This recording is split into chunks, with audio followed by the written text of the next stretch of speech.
Hey everyone, so this is the landing page on eCampus for the HUMS 100 course. You'll see over here on the left hand side that there is a course menu with content for the course, overall content. So some of this isn't available to you quite yet, but you'll see the course syllabus here. And when this pops up, I'm just going to briefly review some of this information like we would if we were in class together. You'll see my office hours there. Again, like I said in my other video, I'm not always here consistently. At least the times are not consistent on Mondays and Fridays, but I do have specific office hours on Tuesday, Wednesday, and Thursday. So feel free to stop by if you have any questions, or let me know if you would like to meet for any reason about the course. This is a primarily independent style study course, so you will be doing the community service hours with the site of your choice on your own, and then working with me. I'll be working with each of you on your documentation and making sure that you're progressing throughout the semester. So this part here, the required hours for the course, this is a little bit different for everybody because it really just depends on what how many credit hours that you need for the course. If you look on the pattern sheet for your major, if you're a health service administration major and it says you need 1 hour of HUMS 100, then you will need to do 30 hours of community service throughout the semester. If you look at your pattern sheet and it requires you to do 3 credit hours for the HUMS 100 course, you would be required to do 90 contact hours or 90 community service hours. I do have some students who will break this up over semesters, so if you are required for your major to do the 3 credit hours, but you don't want to do it all in one semester, we can do that. We can, you can register for 1 credit hour or 2 credit hours for one semester and do the remaining in another semester. So it's completely up to you. But one thing that's very important for this class is that you must be registered for the course and complete the community service hours within the semester that you're registered to take the course. So if you completed community service hours over the summer, if it was prior to August 21st, or the first week of school, you will not be able to use those hours for this course. There are a lot of reasons why. Mainly, one of the things is because of insurance and liability, and making sure that you are covered by the university. You're representing the university when you're doing community service hours, but you're also having to track your time, having supervisors sign off on your sheets, your time sheets, but you also have to create a portfolio at the end, and there will be some requirements about that in the syllabus as well.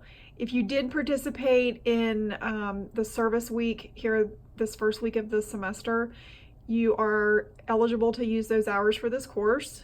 Just contact me and we'll talk about that, and I will talk with Laura Lucas or one of the folks at the Office of Student Life, and we'll make sure that we get you credit for that for this course as well.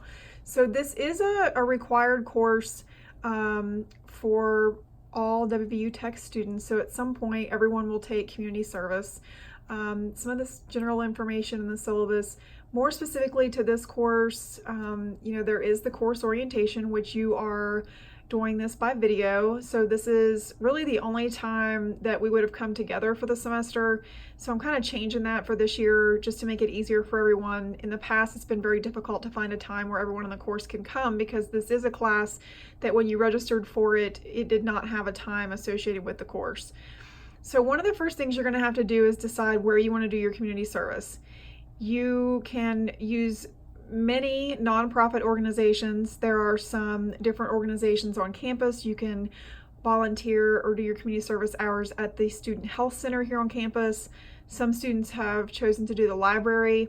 There is One Voice here on campus as well, which many students like participating in their community service hours there. It's very close to campus, it's convenient, and Melody over there certainly appreciates having the student volunteers as well. I will say you cannot volunteer if you are a student athlete, you cannot volunteer with one of the sports teams here on campus. So that is one of the things that will not work. You can volunteer with community little leagues, community organizations, schools.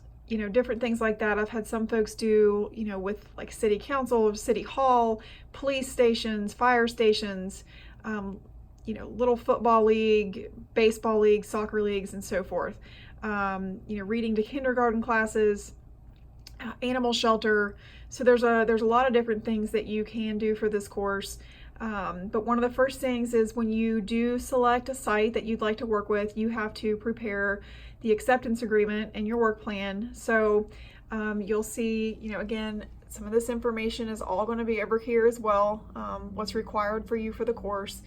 And with the site selection, so the site selection sheet that you'll complete, you'll provide your student information, the site you've chosen. Your site supervisor will have to do the acceptance agreement. So they will have to either send me an email from their email address at their organization, or write up on their organization letterhead that they have accepted you to do your community service at their organization, and that they're okay with that you all have worked out a work plan agreement, and just a brief overview of some of the activities that you'll be doing.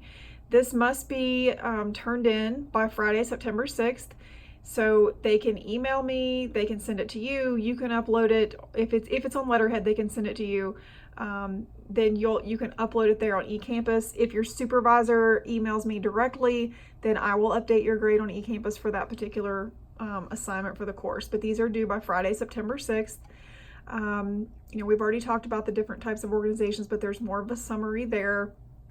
And another requirement is that you must complete at least 40% of your required hours prior to midterms. So if you have, again, you're looking at, this is going to be different for everybody. So looking at whether you have to do 30 hours, 60 or 90, you need to calculate, what is 40% of what you're required to do, and making sure that you do complete that by midterm. So you'll also have to update or upload your progress report onto eCampus. You will receive, there's a Dropbox for that, just to go back and show you there, once you take this, watch these videos, there's a quiz that you must complete as far as the orientation quiz, the site selection sheet. When you go into there, you'll see that there is a Dropbox, so you'll have to upload it and attach it, and you'll see that there are points possible. It also has the due date there on eCampus for you. Same for the quiz. So once you take the quiz, you'll have to submit that on eCampus. So under course content, this is the site acceptance agreement. This is what has to be done by your supervisor. Again, it must be on letterhead from the organization. It must be returned in with 2 weeks. If they email me directly, I will update it for you because you will not be able to put it into the Dropbox. Your midterm progress report will be due. You'll see here it is also worth 50 points. So you'll update you'll either attach your timesheets to here, or you will add in your iServe volunteer resume, which I'll go over iServe in just a moment. So, again, looking back at course content and the requirements for the course, after your midterm progress report, you will also have the course portfolio that's due. So there's a Dropbox here. This is also covered in the syllabus. The portfolio itself, as far as what you have to do, the 2-page report that you have to write, what that needs to include, the photographs that you'll need to include of you at the site, you doing community service hours, working, doing some type of service, and the discussion that's required on your part. And then there is also an evaluation form that is due as part of the course. That's the Dropbox for that. As you scroll up here, all of these documents are here on the left-hand side. You can find them at any time, and they're available to you, so you can open them, but then there's also a Dropbox for each as well. So your course portfolio, like I mentioned, there's more information there in the syllabus on that. The evaluation needs to be done by your site supervisor. They will also need to sign that, submit it. Some supervisors also email it to me if they prefer to do that versus sending it through you. You will need to submit your portfolio on eCampus prior to the due date there on December 12th, and you will receive a significant portion of your grade for that as well. So if you do not complete all of your community service hours, you will not receive a grade for this course. It's not like if you have 30 hours to complete and you complete 25, I just drop you a letter grade. That's not how it works. You do have to complete all of your community service hours for the course itself, and all of the drop boxes are there for you to add the material on. So there are timesheets that you can use to keep track of your information. When you work for a site, you'll see there on the left, the student work log, and then the contact hours report that you can complete. You would obviously put the organization that you're working for at the top, your name, the month that you're working, that you're keeping track of here, because these numbers here are the days of the month. So you would put a brief summary of your location, not location, the activities, location if you're doing multiple locations. Some of you have different sites. Some folks will do their community service at one or more sites. So let's say that you're working at the student health clinic and you're helping with data organization or with student registration, checking them in. You would just do a brief summary of that, and let's say you did that on August 23rd. So let's say you worked 3 hours, so you would put a 3 here in this box. Then you would put a total of your total hours for that activity over here in this column, and you would continue to do that for the month of August.